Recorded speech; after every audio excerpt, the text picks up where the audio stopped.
Hey guys, Lytane here, and I've always wanted to believe in magic. You know, the kind of magic that's in like Harry Potter, where you wave a magic wand and then something incredible happens. But sadly, the world that I live in doesn't work like that, so the magic that we have here is very different, but I still love it. I love street magic, I love the big production stage magic, I love escape magic, I love all of it because it's so amazing. I like trying to figure out how it's done or just being amazed by the trick in general. So when a movie gets based on magic and it's a heist movie at that, there's no waiting for me. I'm gonna go and see it as fast as humanly possible. So today I'm gonna be having a look at Now You See Me and seeing if it's worth it.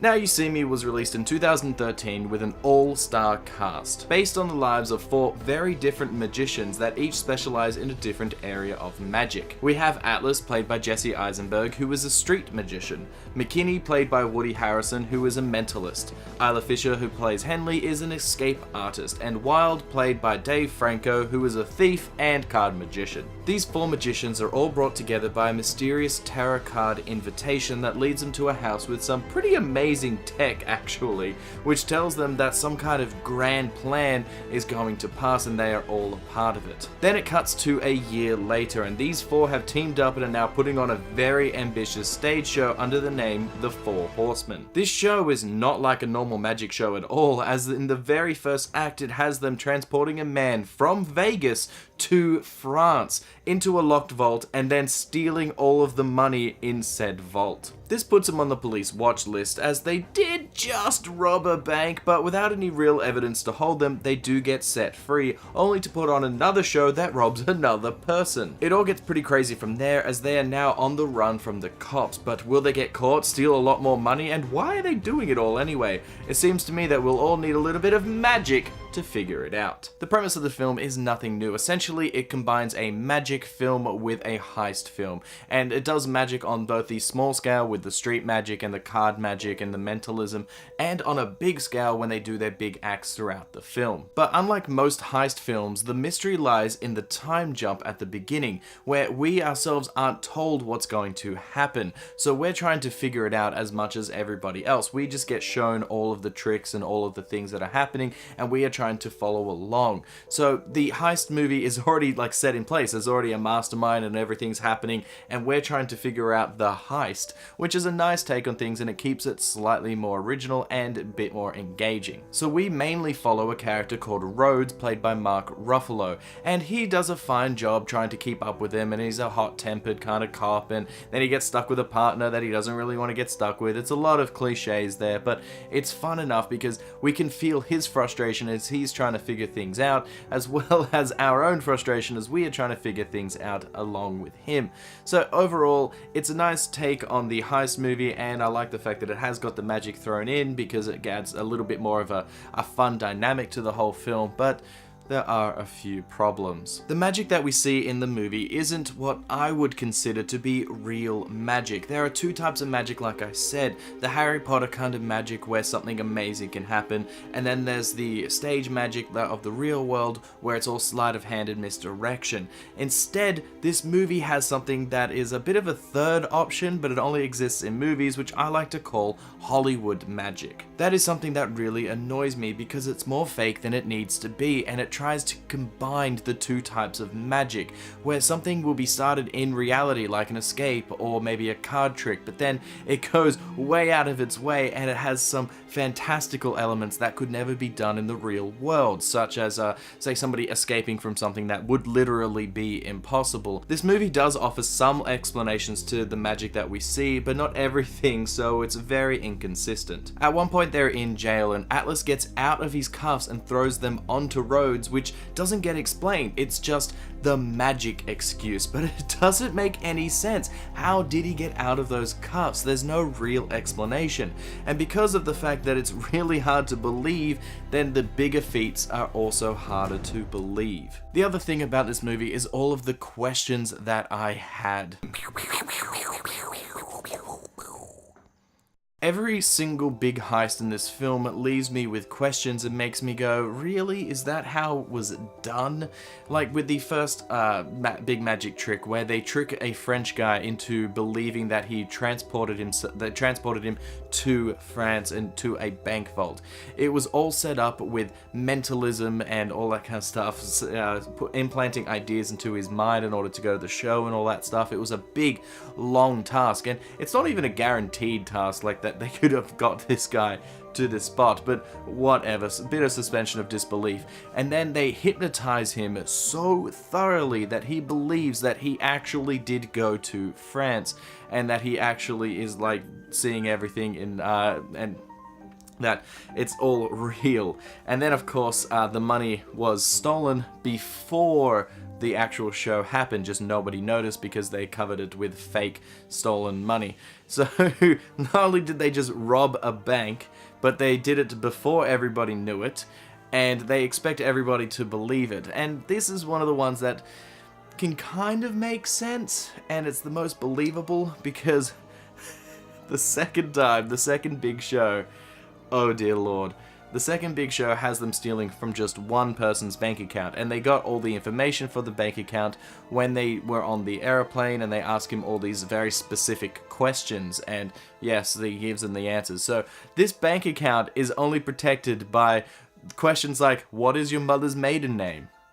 What is your first pet's name? And I'm like, that is ridiculous. How does any bank in the world have a security system like that? It is so silly and so stupid. Most accounts have some kind of password protection at least, and he would never have given him the password. But that is, it is just ridiculous. They could have come up with a better way of having to steal this guy's money. And then of course when it's actually being stolen, the bank doesn't cut it off until it's too late, so that's another dumb thing. But that one I can also sort of suspend my disbelief. And by the third big trick, it is so obvious what's going to happen, and even that, it's a bit of a stretch as to what happens. All of the big tricks are so unbelievable, and it's based on the fact that you don't believe any of the little tricks either. And so it's just a big compounding thing. So by the end of the film, I don't feel satisfied because I didn't believe anything. If they had gone all out in the terms of its real magic, or if they had gone all out in terms of it being street magic that is more believable, more based in reality, then I could get behind it all. But